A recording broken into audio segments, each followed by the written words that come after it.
with Faraz Shaukat Ali. A very good morning to you. A wise man once said that you can deceive some people all the time, but you cannot deceive all the people all the time. Today is the 23rd of March 2017. We are going to discuss of whether the people of this country, you sitting at home, have been deceived by the promises of this current government. To talk about this and more, we have an eminent guest once again in our show today, Mr. Asad Sali, the leader of the National Unity Alliance. Good morning to you, Mr. Sali. Very good morning. As the theme of our show today suggests, I'm going to ask you an open-ended question at the very outset. Has the people of this country been deceived by the government? I will not say deceived, but to an extent hoodwinked. Hoodwinked. Why do you say this? Because the expectation of the people is very high, and with lot of difficulty the masses went before the polling station and voted for a change. That change they expected today over 24 months, but the government was unable to deliver what it promised. Now if you see the UN sessions going, and if you see the people who are represented in Sri Lanka, I mean, what do you call them? Right? Why do they go there? Why is the government asking for 2 more years? You see, my point is always very clear. When a mandate is given by the public to a particular government, that is the time that all your promises must be implemented. That is what I say is the first year. If you don't deliver these things within the first year, you will never ever deliver it, because you are going to give, and after another 2 years, you are going to tell the people, we want to give it, but we don't have people time. are opposing. Okay. People are opposing. There is strikes, there is protest going on right throughout, so we are unable to. We need a clear mandate. So we are going before the masses again, asking them to give us a clear mandate to implement this. This is the thing that they are going to tell. You wait and see, after 2 years also, this government, let it be recorded and played after 2 years, again will go and say, sorry and very sorry, we are not going to implement this now. Now the other thing is, 30/1, the resolution of 2015. Now the UN Human Rights Council. Right? In Sri Lanka they sat and said, the President and the Prime Minister both said, we are not going to allow any foreign judges to come into Sri Lanka. You keep saying this here. Why didn't the foreign minister make that statement in the UN? Why didn't the deputy minister who was there yesterday make this statement? So whom are you hoodwinking? You are telling this to the Sri Lankan people and not to the UN. You say, now what do you say? We will implement the 30/1 resolution in 2 years. Give us some more time. You only are asking for time, but you should have said, we are agreeable to everything and we are not agreeable to one thing which we signed. You signed it. You are part and parcel of that resolution. Now you come back and say, sorry, the Mahanayakas or the Sinhala extreme forces are going to do this and that, so we are not in a position to bring in foreign judges. You say that is the UN. Amend the resolution then. You need an amendment. You can't simply be talking in Sri Lanka. Mrs. Ali, we will go to Geneva in a bit, but I want to focus the attention on our country. I want to especially go to the Eastern Province. No, sure. Okay. I want to take your attention to the Eastern Province. The Eastern Province is a majority Muslim area. Yeah. Now we Muslim saw, Tamil area. yes, Yeah. Muslim and Tamils. Now we saw in the news reports for the previous few days, an alcohol distillery is being put up in the Eastern Province. Now this same company is owned by a company implicated under the massive bond scam of the country as well. Now a number of politicians have come forward and questioned whether this is suitable, whether this company can get a tax concession, so on and so forth. What do you think as a person who represents the Muslim people? Actually it's a predominant Tamil speaking area. And my worry is, I saw the megapolis minister making a statement yesterday. Yes. And I should be questioning him now. How did the UDA give this approval? Number one. knowing that it's going to be a distillery company, mainly special, right, all that. Who are the people behind this? Right? And moreover, except for one Tamil politician in that area, not a single person has spoken about this. This is what is really hurting. And the chief minister, why do you think that is? What do you think is the reason? The pressure and the power they have. Right? You can see that happening. I mean, for them to go to the eastern province, right, where as Muslims, this is haram for us. The chief minister sitting is a Muslim. How did he give the approval? Did he give the approval? I mean, of course, if you are the chief minister, you have to represent East, Trincomalee, all that area is coming under you. And if you don't oppose it, or even say that you don't know anything about this, that excuse cannot be accepted. So they are all part of the game. So as Muslims, still I exposed it yesterday. After my exposure, I get calls now from the people that what is this? We never knew. We thought some other thing is being constructed, some hotel or something like that. But this is going to be this because it's a foundation level and you can see the steel structure coming up. Yes. So now it's only news after you all expose this to the public, and the public is now only getting, so the either learned ulamas, the priest of those areas, only will start agitating, because now it's, you can see the people protesting against a distillery company that is coming up in the eastern province. Mrs. Ali, an interesting point is that the president in his manifesto, we highlighted this on a news bulletin. I saw that yesterday. But do you think, as you rightly mentioned in the earlier instance as well with regard to the UNHRC, the president and the prime minister and the other ministers seem to be in a disarray? They are not in the same page when it comes to, if at all, they're reading different books. If that is the case, do you think this is the case? Do you think there is a lack of communication amongst the ministers and the president? Of course, if there is no lack of communication, I think most of the crisis would have not come. No, that is why in your several news items I have always mentioned that decision has to be by both the president and prime minister, because you can see the president going in one direction, the prime minister going in another direction. This is very harmful to the country, and especially a country like Sri Lanka, very harmful, because the prime minister implements certain projects and the president goes and stops it. It's not fair. It's not fair. On whose account? Who is it not fair to? Both, because the people gave a mandate to the president is to do the right thing. Right? And now people started agitating that you want the executive presidency abolished. Right. But today I feel, though we agitated and we took Maithripala Sirisena and we campaigned that this is the president who is coming to abolish the executive presidency. But now when things are happening this way, now people are thinking, should the executive presidency be abolished? Because the government is not going on the right direction. This is the big question that we have done. See, we spoke so much of transparency. We spoke so much of corruption, right, of the previous regime. See, what I feel is, this government is not capable of handling the previous regime. Why do you say this? Because if you take corruption as a whole, I think we have not eradicated that from the previous government, but we have heritage that now, and we are into that. We are into corruption. So this corruption, as some people say, like even Anur Kumar Dinsanaka saying in Parliament yesterday, that why the FCID is not taking into account the present ministers who are robbing. Why can't the public go and make a complaint there? And why is the government not taking any action? I have always been requesting the president and the prime minister both that at least 2 or 3 people in the present cabinet who have robbed the country must be taken to task. Only then the people will believe in you and what you said. Your explanation to the people that we will be a very transparent government, we will not allow abductions, we will not allow killing, we will not allow people to rob the country, all that.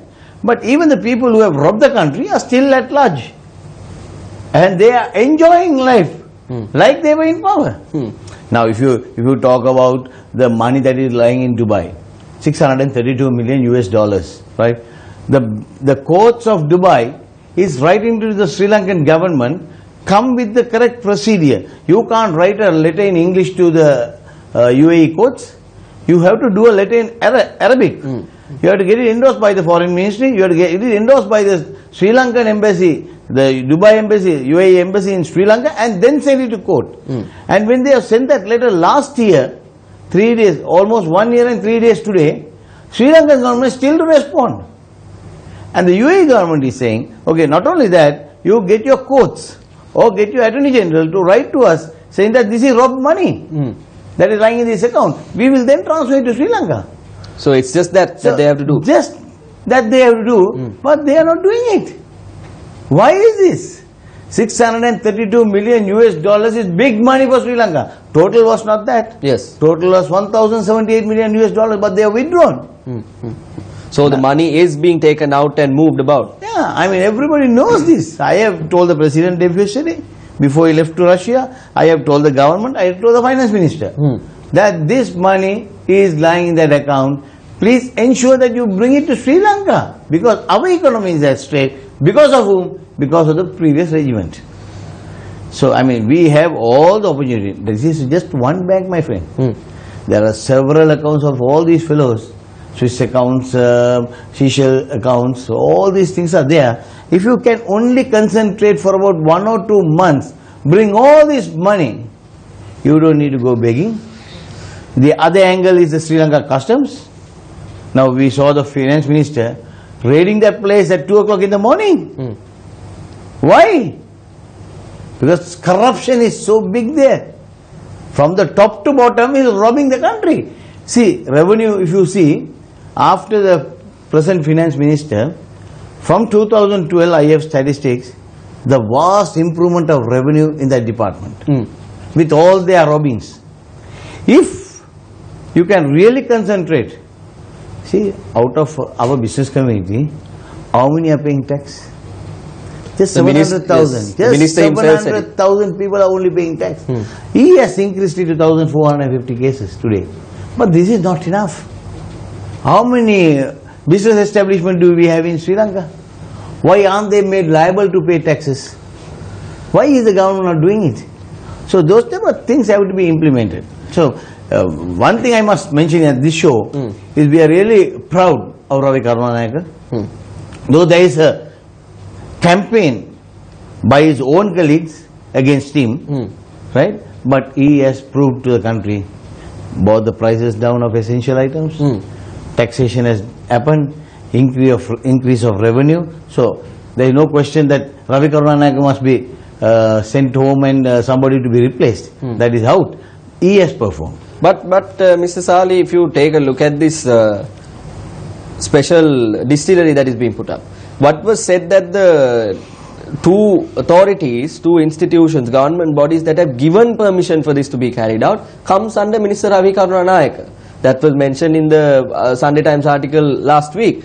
So doesn't this indirectly mean that Ravi Karunanayake allowed this company to go there? No, you see, I don't know, but my knowledge of that is approval of a distillery operating comes under the Ministry of Finance. Yes. Construction of a building does not come under the Ministry of Finance. But the concessions, giving the concessions comes under. The concessions will come under the Finance Ministry. That approval has to go to him. All that's a already existing company. That's all right. Okay. But what I'm saying is somebody to go and establish a factory outside or anywhere, that comes under the local authority and the UDA. Right. So UDA and the local authority, the environmental authority, which is coming under the president, that also has to give the approval. You can't just go and open up a distillery company, because there are several institutions that are involved in that. The environmental is there, then you have the local authority, you have the UDA.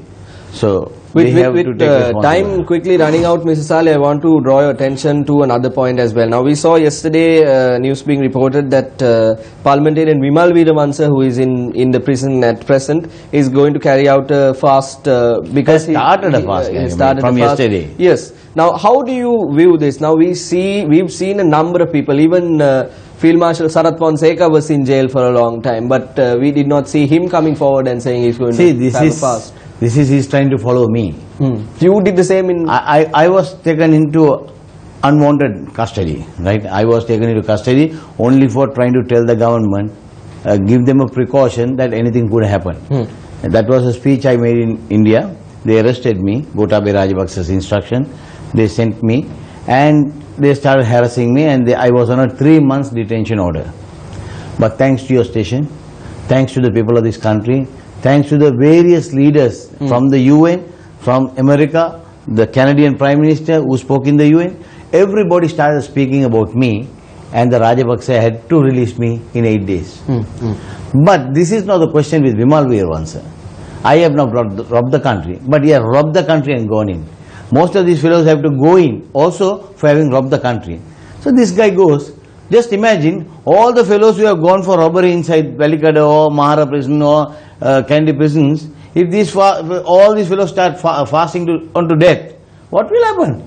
You think we are going to close down all the prisons? No. I mean, who bothers that? He did the same, Mr. Sali, when it was the UN. No, he never did that. He went, he attacked the DIG there, his people attacked them, he put a bed at Tumulle, that's what he was called, Tumulle Vimale. He slept there, eating lemon puff.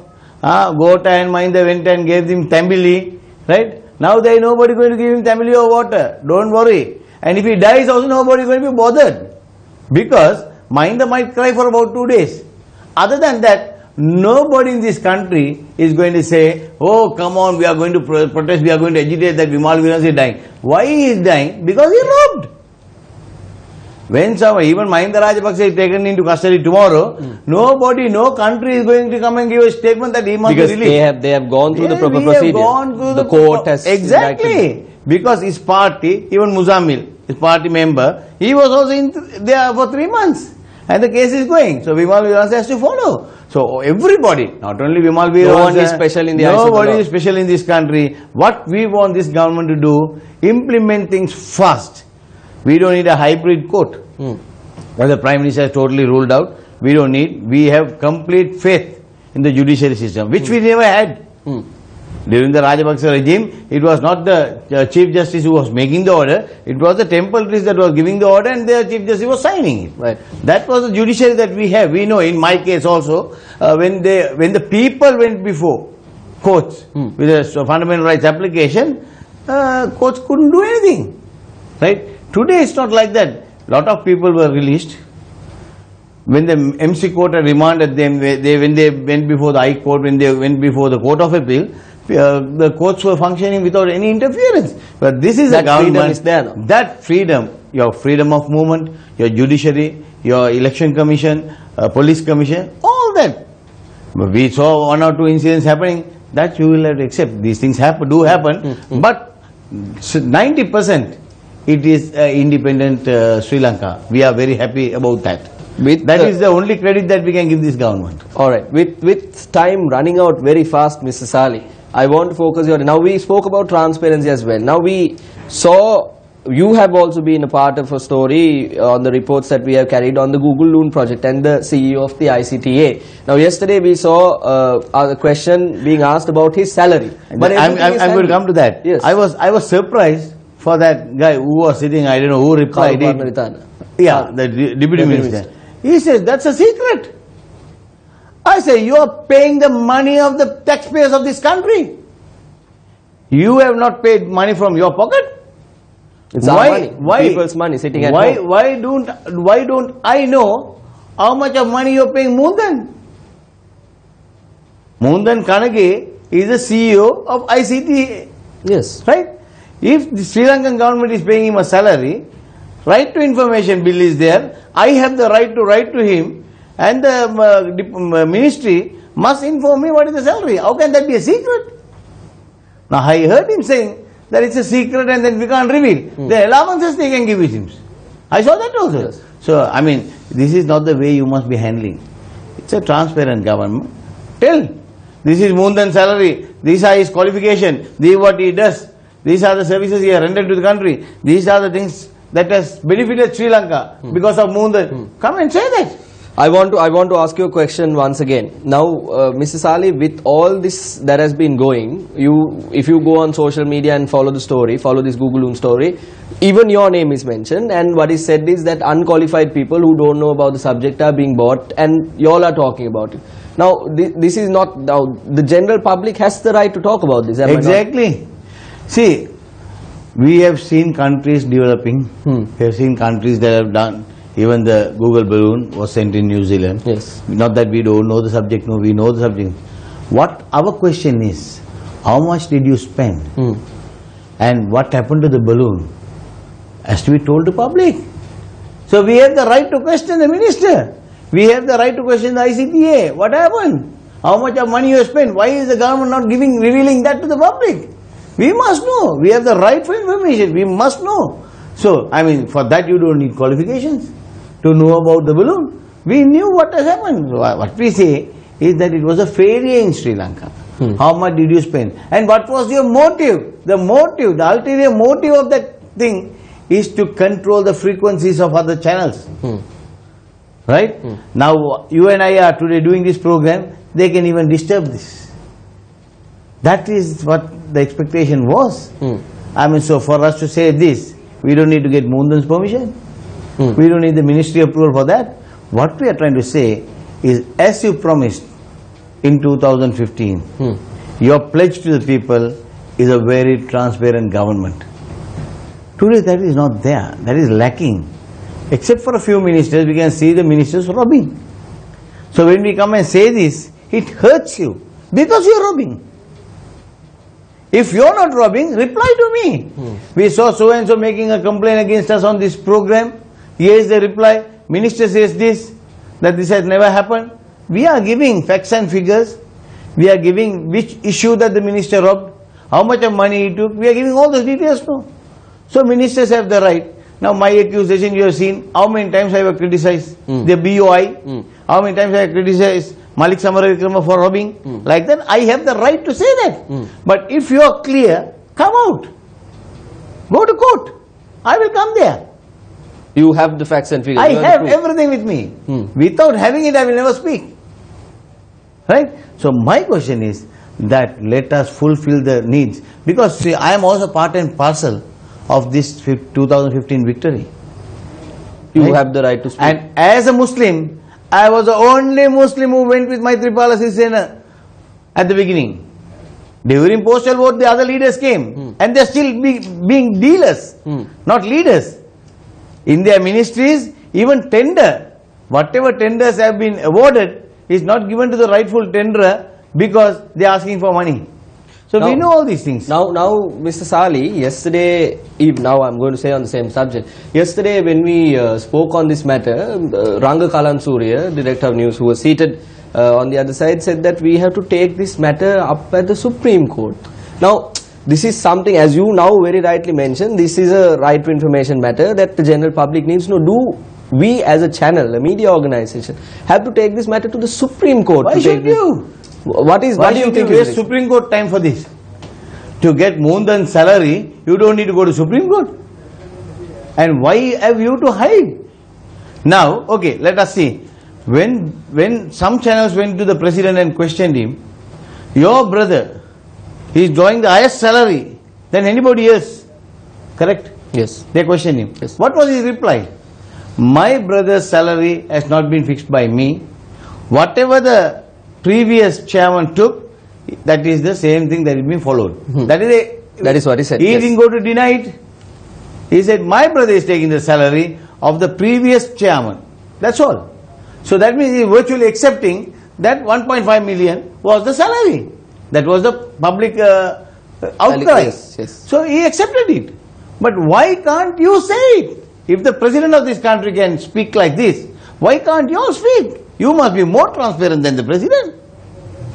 What in addition to all of this, now what the problem here is that, as you correctly said, the promise was to be transparent. But now we see yesterday that the Cabinet has granted approval for the same ICTA to carry out a project with regard to collecting the data, biodata of all the people of this country. Now our question, or the question to you, is that whether a person whose identity, whether the person's salary, a person whose salary is being hidden in this manner, is a person like that suitable to carry out such a mega project? See, I mean, this is exactly everybody's problem in this country.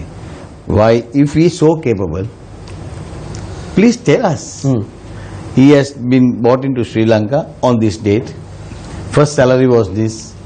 He has performed this way. His performance was good. Second year we have done this. Second year he has performed so well to the country.